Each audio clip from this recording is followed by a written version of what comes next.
crafters, this is Eloise from Paper Fire Studio. I've been working on something fun again. I wanted to pop in real quick. I've been making some Raggeties with a little bit of a twist again. I think I'm starting to call it Window Mania here, but I made just a regular Raggedy. You could see, you just patchwork some papers onto, in this case, I used a addition card stock here. It was just addition cards, and I die cut out a window just like I did on those envelope wallets in my last video, only this time I wanted to do it on the Raggeties. Now I will tell you they were fun to do, and there's a million possibilities with this. Now let me show you what I mean. This comes with a warning label. You would think that just because you cut out this window that, okay, so just put a picture underneath it and off you go. That's what I thought, until I started trying to figure out what goes in the window. Let me give you an example. Oh, look, here's a flower. That looks pretty. I could use that. Oh, wait, look over here. Here's a pretty wreath. That would look good in here too. Uh-oh, wait, look over here. Here's a planter with flowers. All of a sudden now, everything starts looking great in this window. And I'm telling you, I'm not exaggerating. This took me over an hour to figure out what goes in this window, because everything starts looking good. So look at these tags. Look how cute these look. You could do little flower pots in these windows, a pair of rain boots in these windows. And of course, this is out of the Stamperia, the garden collection. I'm telling you, it took me an hour to figure this out. So let me share with you a couple of decisions that I finally came to with these little, I guess we're calling them Franken pages. I think I'm going to call them window Franken pages, or I love them. They're just exhausting because you don't know what to put in them. All right, well, here's one of the ones that I did, and again, it came out of this collection.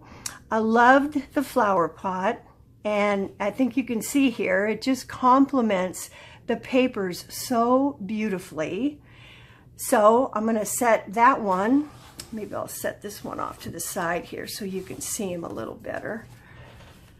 So that was one that I decided on. Then I had some fun with this idea.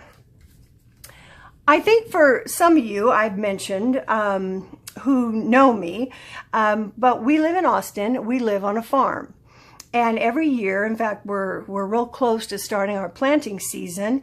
And one of the things I plant every year are zinnias. And I love zinnias. I love flowers. So every year when they're in full bloom, I take my camera out and I take hundreds of pictures of my zinnias. Well, they photograph beautifully, and I use them in my journals.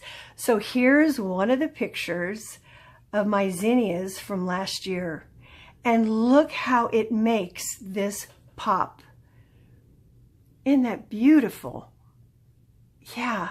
So again, there's acetate in the window, just like I did on the envelope wallets.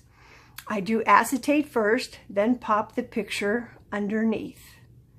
So there's one with a real photograph. This one has scrap paper picture underneath it. And then the third one I had some fun with.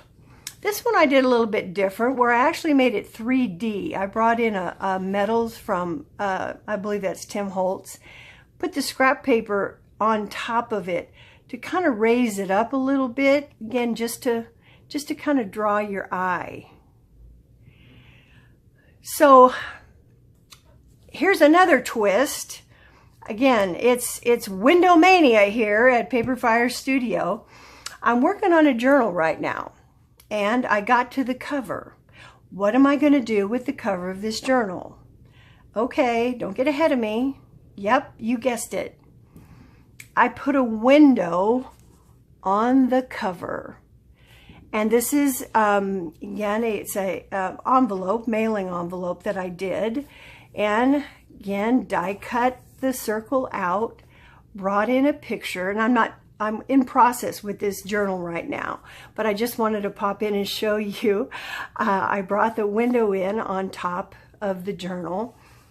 And again, I'm not done. I'm right in the middle of doing this one, but I just wanted to show you what maybe a couple of these would look like if you clipped them on in your journal page. Does those pretty Raggeties look like? Again, you could just see how it just gives you a focal point in the middle of your little bookmark. And maybe you wanted to pop this one over here to draw in the pink. I think that's where I'm going to put that one. And how these just can add so much to a page by, again, focusing on it, get a focal point onto the collage and how it just draws your eye in. So again, like I said, I'm in the process of this journal right now. I did want to show you one fun thing I did on the back, however. I know a lot of times, I've seen a lot of crafters, they'll use their hand stamp and put their logo or their information in their journal. Well, I popped mine on the back in a circle. That's my logo. It's a stamp, and I just embossed it with a platinum color on the back, stitched around it, and it's on the back of the journal. So again, I'll do a flip through when I get this finished. I'm going to do a book plate down here at the bottom. But again, just love bringing the window in and how it just adds texture to our work. Okay, well, I need to go decide what I'm going to put in this one, and it'll probably take me another hour. So I hope you're having a good day, and I look forward to coming back for the flip through. Thanks. Bye.